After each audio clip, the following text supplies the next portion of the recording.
3 जो कि गैसेस के मुतालिक है उसको डिस्कस करने जा रहे हैं। गैसेस को पढ़ने से पहले हमें मैटर का पता होना चाहिए कि मैटर दरअसल क्या चीज़ होती है।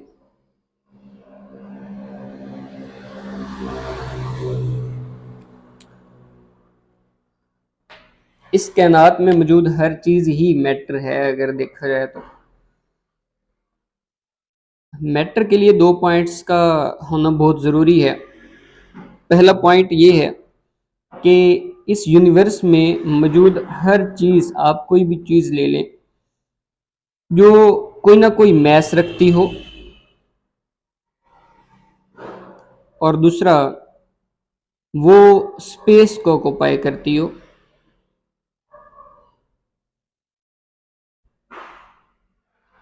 उसको हम मैटर कहेंगे। अब इससे दरअसल मुराद क्या है? मैं फ़र्ज़ करता हूँ मेरे पास ये एक मार्कर है। अगर आप इसको देखें तो इसका कोई ना कोई मैस है ना। ऑफ कोर्स ये मैस रखता है। और अगर इसको मैं इस बोर्ड पे रखूं तो इसने इस बोर्ड की इतनी स्पेस को ऑक्युपाई कर लिया है, तो हम ये कह सकते हैं कि ये मैटर है।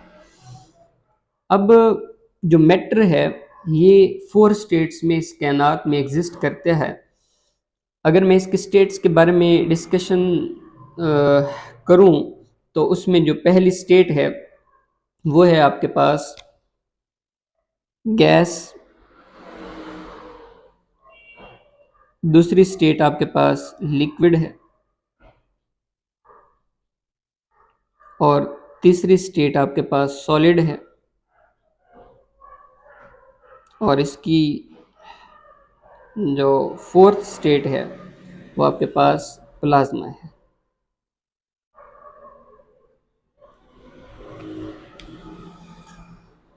अब इनमें दरअसल जो मेजर डिफरेंस है वो है इंटरमॉलिक्यूलर फोर्सेस। अगर मैं इन 3 की बात करूं, प्लाज्मा को फिलहाल के लिए हम रहने देते हैं। ये जो प्लाज्मा है ये हम इंशाल्लाह इस गैसेस के लास्ट पे डिस्कस करेंगे। अगर मैं इन तीनों में डिफरेंस करना चाहूँ, गैस, लिक्विड और सॉलिड में, तो इनमें जो मेजर डिफरेंस है वो है दरअसल इंटरमॉलिक्यूलर फोर्सेस का। मतलब कोई चीज़ गैस में अगर पाई जाती है तो क्यों पाई जाती है, लिक्विड में पाई जाती है तो ऐसा क्यों है, और सॉलिड में पाए जाने के पीछे क्या लॉजिक है और क्या रीज़न है।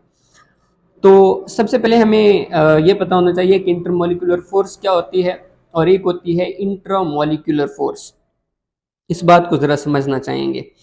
मैं अगर बात करूं एक मॉलिक्यूल की, तो हम ये जानते हैं कि कम्बिनेशन ऑफ एटम्स जो होता है वो एक मॉलिक्यूल कहलाता है। आप फर्ज करें कि आपके पास ये एक मॉलिक्यूल है और इसमें यहाँ पर एक केमिकल बॉन्ड बना हुआ है, और ये एक बॉन्ड के थ्रू आपस में ज्वाइंट है। और इसी ही सब्सटेंस का मैं कहता हूँ यहाँ पर एक मॉलिक्यूल है, और ऑफ कोर्स ये भी एक केमिकल बॉन्ड के थ्रू आपस में ज्वाइंट है। अब हम ये जानते हैं कि मॉलिक्यूल्स के अंदर भी फोर्सेस पाई जाती हैं। अगर मैं बात करूं ना इसकी, ये वाली जो फोर्स है जो कि इस मॉलिक्यूल को बनाए हुए है, इसको हम कहते हैं केमिकल बॉन्ड।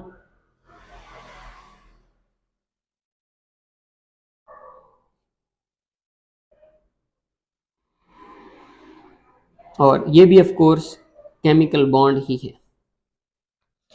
अब यहाँ पर होता ये है, मैं सपोज कर लेता हूँ कि इन मॉलिक्यूल्स के दरमियान यहाँ पर एक फोर्स जनरेट होती है, ये वाली। अब आप मुझे बताएं कि ये वाली जो फोर्स है ये मॉलिक्यूल्स के दरमियान जो जनरेट हो रही है, क्या वो इनसे ज़्यादा स्ट्रांग होगी या इनसे वीक होगी? ऑफ कोर्स केमिकल बॉन्ड जो होता है ये एक स्ट्रांग फोर्स होती है जो एटम्स को ज्वाइन करती है, जबकि मॉलिक्यूल्स के दरमियान जो फोर्स होती है जो मॉलिक्यूल्स को ज्वाइन करती है वो वीक होती है। इसको कहा जाता है इंटरमॉलिक्यूलर फोर्स। इंटरमॉलिक्यूलर फोर्स, इससे मुराद क्या हुआ कि वो फोर्स जो मॉलिक्यूल्स के दरमियान पाई जाती है उनको कहा जाता है इंटरमॉलिक्यूलर फोर्स। अब होता ये है कि अगर तो ये फोर्स बहुत ज्यादा हो या बहुत कम हो तो फिर स्टेट्स जो है वो वेरी करती है एक दूसरे से। अगर मैं गैस की बात करूं तो यहाँ पर मॉलिक्यूल्स के दरमियान ये वाली जो फोर्स है इंटरमॉलिक्यूलर फोर्स, ये तकरीबन निग्लिजिबल होती हैं, ये ज़्यादा प्रोमिनेंट नहीं होती। यही वजह है कि ये जो गैस के मॉलिक्यूल्स होते हैं वो एक दूसरे से बहुत दूर होते हैं और हम इसको कह देते हैं कि ये गैस है।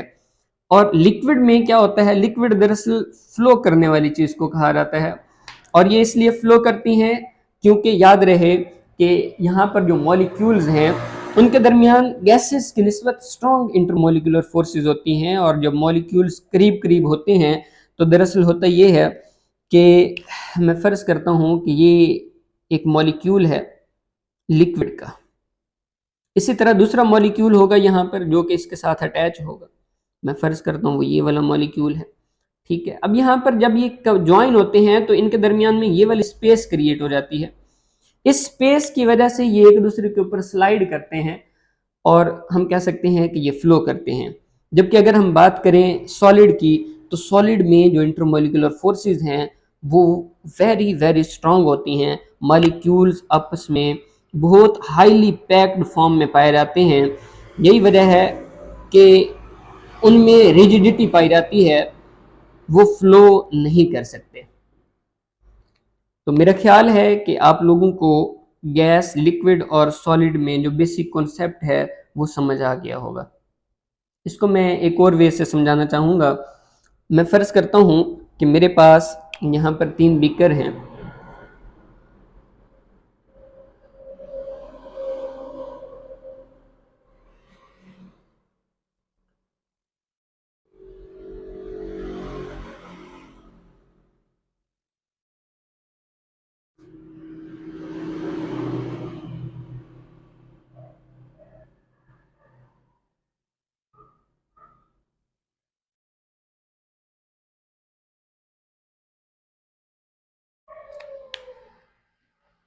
अब अगर हम गैस की बात करते हैं तो जो गैस के मॉलिक्यूल्स होते हैं वो एक दूसरे से बहुत ज़्यादा दूर दूर होते हैं। जब आप इस बीकर को या वेसल को जिसमें आप ले रहे हैं ऊपर से ओपन करेंगे तो ये खुद ब खुद ही जो गैस है वो यहाँ से एस्केप आउट हो जाएगी, वो निकलना शुरू कर देगी।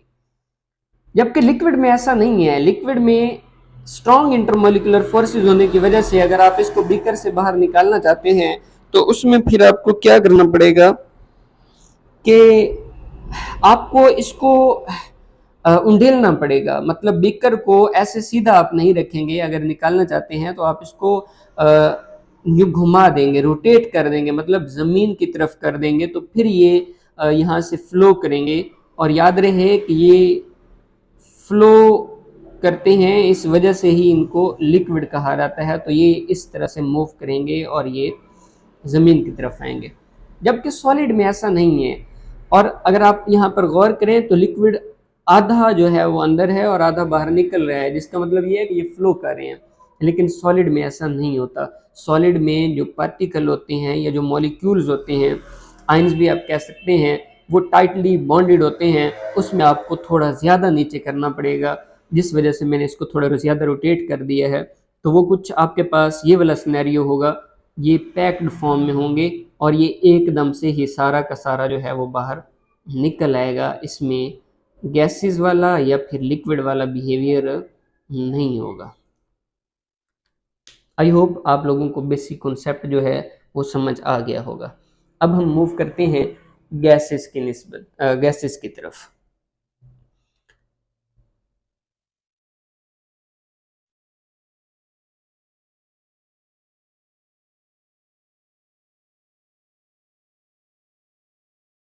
ऑफ मैटर को डिस्कस किया। अब हम डिस्कस करेंगे कि गैस दरअसल होती क्या है।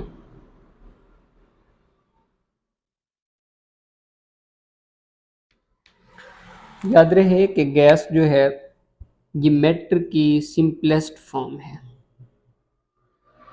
आप कह सकते हैं कि ये सिंपलेस्ट फॉर्म है मैटर की।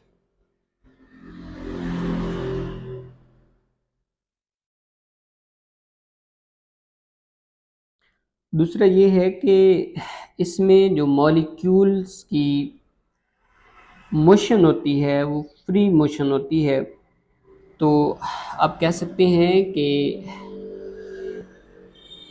दे आर, याद रहे कि दे आर से मेरी मुराद है कि molecules of gases,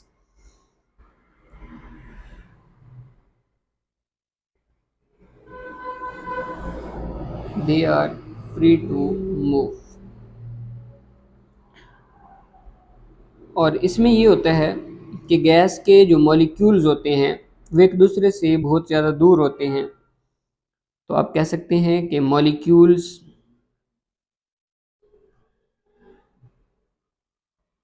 are apart from each other.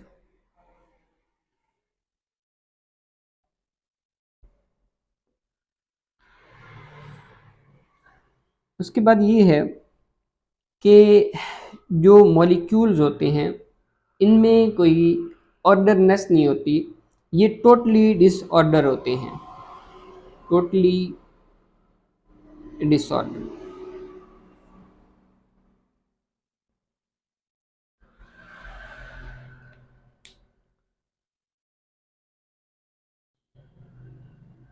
और अगर मैं इसकी प्रॉपर्टीज को डिस्कस करना चाहूँ, प्रॉपर्टीज ऑफ गैसेस,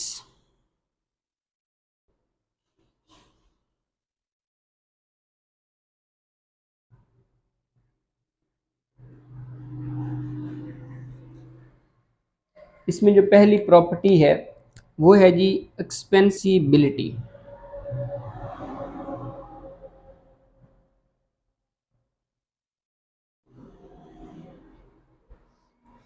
यहाँ पर एक्सपेंसिबिलिटी दरअसल दो लफ्ज़ों का कम्बिनेशन है। एक लफ्ज़ है एक्सपेंसी जिसका मतलब है एक्सपेंड होना,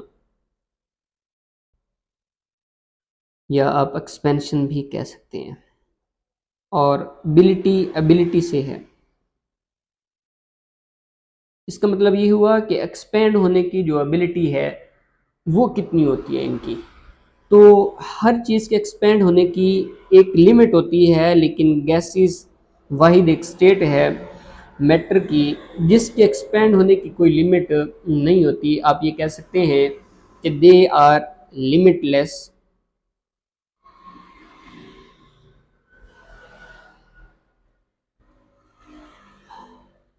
इन एक्सपेंसिबिलिटी।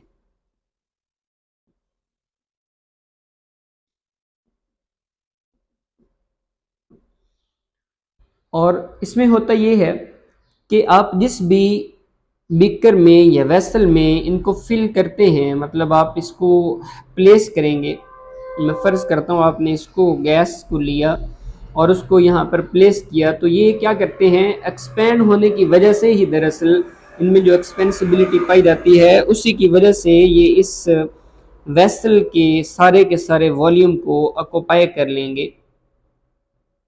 तो ये दरअसल एक्सपेंसिबिलिटी की वजह से है। तो आप ये कह सकते हैं फिर कि इसी एक्सपेंसिबिलिटी की बुनियाद पर ही ये क्या करते हैं फिल कर देते हैं किसको, इंटायर वॉल्यूम को,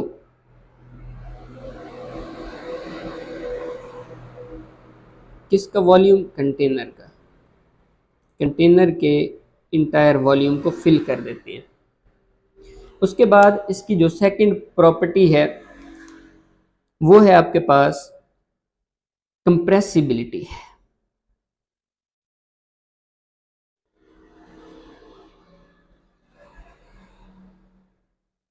कंप्रेसिबिलिटी से मुराद है कंप्रेस होने की एबिलिटी कितनी है। तो हम ये जानते हैं कि गैस के जो मॉलिक्यूल्स होते हैं वो एक दूसरे से बहुत ज़्यादा दूर दूर होते हैं। तो जब आप क्या करते हैं एक सिलेंडर लेते हैं, ये मैं फ़र्ज़ करता हूँ मेरे पास एक सिलेंडर है, इसमें मैं गैस को फिल कर लेता हूँ, ये मैं फ़र्ज़ करता हूँ मेरे पास गैस है, और इस सिलेंडर के ऊपर मैंने एक पिस्टन लगाया हुआ है जो कि मूवेबल है, ये हरकत कर सकता है।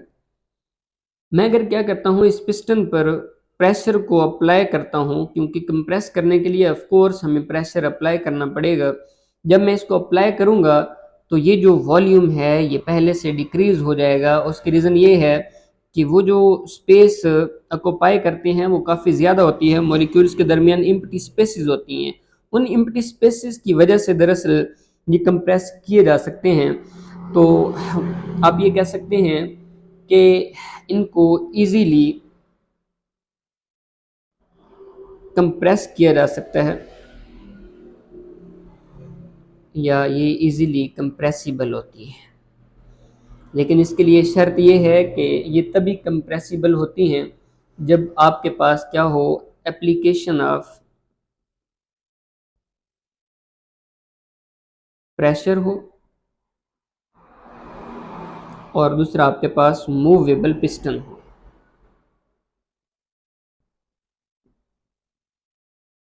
पिस्टन ऑफ कंटेनर,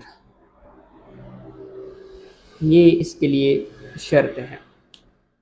उसके बाद जो थर्ड प्रॉपर्टी है वो डिफ्यूजिबिलिटी या इफ्यूजिबिलिटी आप कह सकते हैं। इसमें थर्ड प्रॉपर्टी है डिफ्यूजिबिलिटी,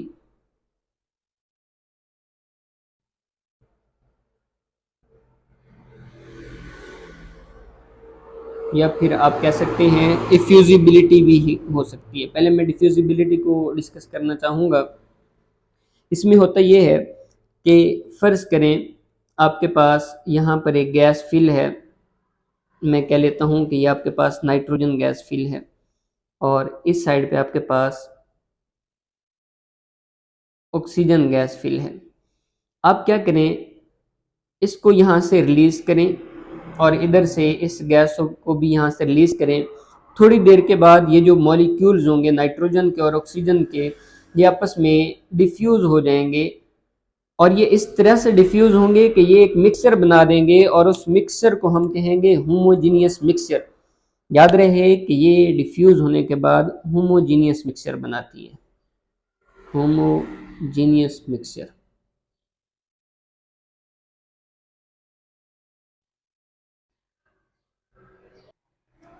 उसके बाद फोर्थ प्रॉपर्टी है जी प्रेशर।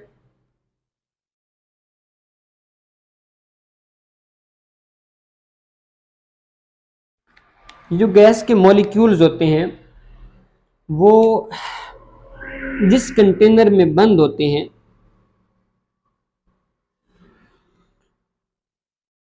उसकी हर साइड पे प्रेशर को एक्सर्ट कर रहे होते हैं।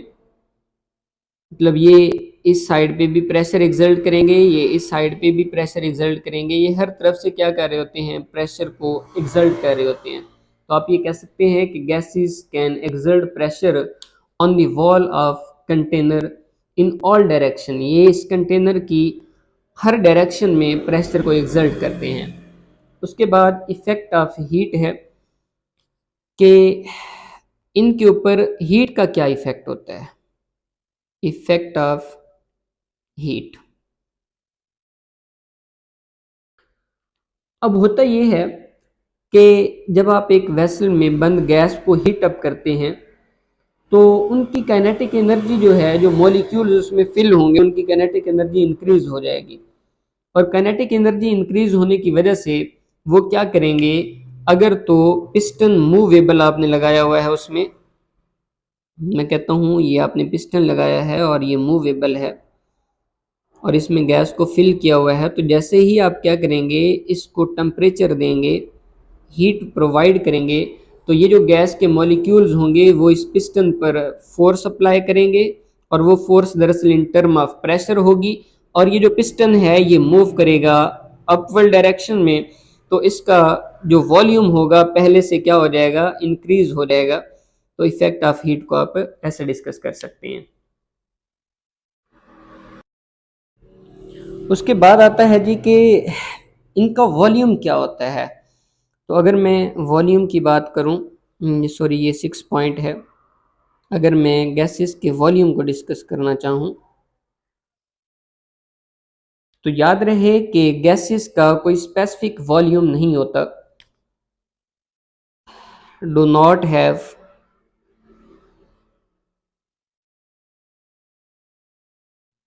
Specific volume.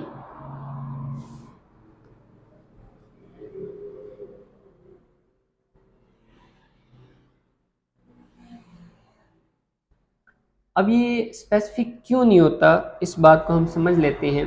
क्योंकि मैंने अभी आपको बताया था कि ये जो गैसेस के मॉलिक्यूल्स होते हैं उनके दरमियान इंटरमॉलिक्यूलर फोर्सेस क्या होती हैं, वीक होती हैं, जिस वजह से जिस भी वेसल में या बीकर में इनको बंद किया जाता है ये उसका सारा वॉल्यूम जो है वो ऑक्यूपाई कर लेती है। इनको जितनी भी स्पेस मिलती है वो ऑक्यूपाई कर लेती हैं, तो स्पेसिफिक नहीं होता।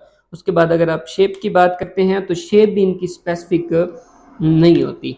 अगर मैं इनकी शेप के बारे में डिस्कस करना चाहूँ तो शेप जो है वो स्पेसिफिक नहीं होगी। उसकी रीज़न ये है कि ये तो हर डायरेक्शन में मूव करते हैं और जितना भी वॉल्यूम इनके पास मौजूद होता है वो उसको ऑक्यूपाई कर लेते हैं। अगर आप इसकी बात करते हैं तो यहाँ पर इसकी शेप इस कंटेनर जैसी होगी, और अगर आप इसको बंद कर देते हैं किसी ऐसे बर्तन में तो अब वो इस शेप में आ जाएगा, क्योंकि मॉलिक्यूल्स ऐसे हो बन जाएंगे अगर ये ऊपर से कवर किया हुआ है। और मतलब ये हुआ कि ये हर उस चीज़ की शेप ऑक्यूपाई कर लेते हैं जिसमें उसको फिल किया होता है। उसके बाद अगर आप इसकी डेंसिटी के बारे में बात करते हैं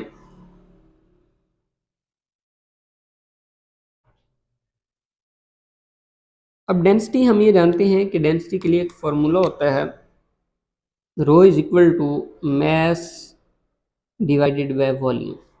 ठीक है, अब ज़रा यहाँ पर गौर करें, मैस इनका वॉल्यूम के कंपैरेटिवली बहुत कम होता है। अगर हम ये जानते हैं कि मैस की वैल्यू कम हो और उसके मुकाबले में वॉल्यूम बहुत ज़्यादा कर दिया जाए, जो कि इनका होता है, मतलब आप थोड़ी सी गैस लें, मैस उसका बहुत कम ले लें, तो वो वॉल्यूम जितना उसको मिलेगा वॉल्यूम बहुत ज़्यादा होगा जो उसको ऑक्यूपाई कर लेगा। तो हम ये जानते हैं कि फ्रैक्शन में अगर न्यूमरेटर वाली वैल्यू छोटी हो और डिनोमिनेटर वाली वैल्यू बड़ी हो तो जो आंसर होता है वो हमेशा छोटा होता है। तो यहाँ से आप आइडिया लगा सकते हैं कि गैसेस की जो डेंसिटी होती है वो बहुत कम होती है। आप ये कह सकते हैं कि लो डेंसिटी होती है इनकी as compare to liquid and solid. Reason मैंने आपको बता दी है कि इनका वॉल्यूम बहुत ज़्यादा होता है। उसके बाद अगर हम बात करते हैं इनकी मोशन की, कि गैस के जो मॉलिक्यूल्स हैं वो किस टाइप की मोशन परफॉर्म करते हैं,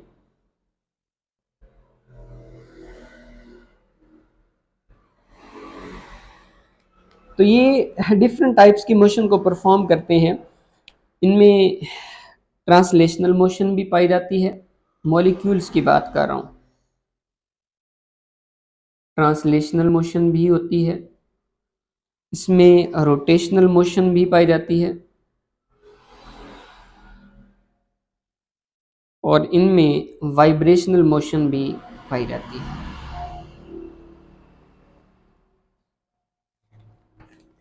उसके बाद अगर मैं फोर्सेस की बात करूं कि इनके दरमियान जो फोर्सेस ऑफ अट्रैक्शन होती हैं वो किस टाइप्स की होती हैं या कितनी स्ट्रॉन्ग होती हैं, तो पॉइंट्स हम दे लेते हैं। ये आपके पास फोर्सेस है, इनके मॉलिक्यूल्स के दरमियान जो फोर्सेस होती हैं वो बहुत ज़्यादा वीक होती हैं। तो आप कह सकते हैं कि very weak forces are present between the molecules of gases.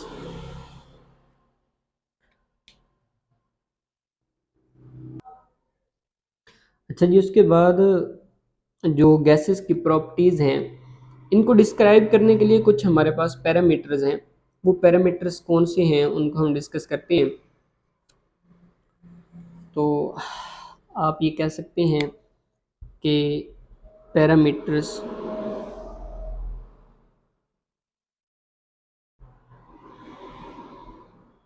To describe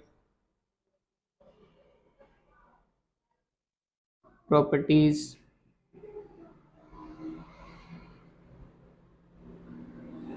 of gases.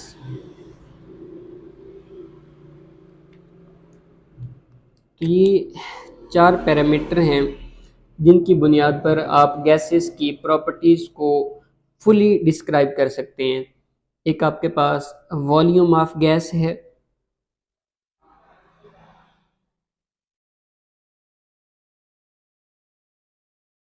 उसके बाद आपके पास प्रेशर ऑफ गैस है,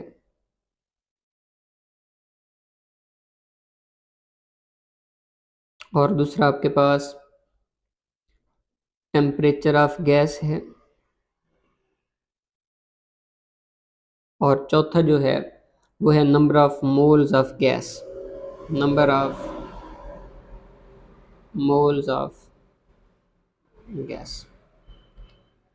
वॉल्यूम ऑफ गैस मैंने पहले भी आपको बता दिया है कि गैस का जो वॉल्यूम होता है वो दरअसल वॉल्यूम ऑफ कंटेनर होता है या वॉल्यूम ऑफ वेसल होता है जिसमें उसको प्लेस किया जाता है। और ये जो वॉल्यूम है इसको आप लीटर में मेजर कर सकते हैं, ये लीटर में भी मेजर की जा सकती है, ये मिली लीटर में भी मेजर की जा सकती है, और ये centimetre cube as well as ये मीटर क्यूब में मेजर की जा सकती है। जबकि प्रेशर के डिफरेंट यूनिट्स हैं, और प्रेशर से मुराद क्या होता है कि वो प्रेशर जो गैस के मॉलिक्यूल्स एक यूनिट एरिया पर लगा रहे होते हैं, और यूनिट एरिया से मेरी मुराद है 1 मीटर स्क्वायर।